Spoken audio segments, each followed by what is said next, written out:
તાત્કાલિક અભિપ્રાય એ અવિચારશીલ વ્યક્તિઓ માટે છે. તાત્કાલિક અભિપ્રાય એ વિચારવાની મહેનત નથી કરતા તેવા લોકો માટે છે. પૂછપરછ સમય. પ્રયત્ન.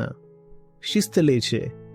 નથી લેતા. અભિપ્રાય કંઈ નથી લેતા. તમને તૂટતા કાચનો અવાજ સંભળાય છે અને તેથી તમે જાણો છો અને મને હંમેશા ખબર હતી કે તે ખરાબ છે. તેમાં કેટલો પ્રયત્ન લાગે છે? શૂન્ય. અને તેને જરૂર છે થોડાક પરિશ્રમની અને થોડીક પ્રામાણિકતા. રસોડા સુધી ચાલીને જવું, તેણીને કહેવું, પુરાવાને જોવા, સવાલ પૂછવા અને પછી હકીકત ધીમે ધીમે બહાર આવવા લાગી. તે કોઈ કારણ તો છે કે આપણે આંકલનકારી બની જઈએ છીએ. અભિપ્રાય સસ્તા અને સરળ છે.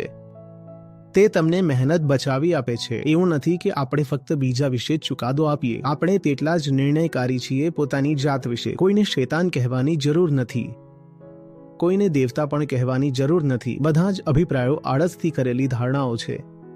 તેઓ નથી. શા માટે કોઈનું મૂલ્યાંકન કરવું છે?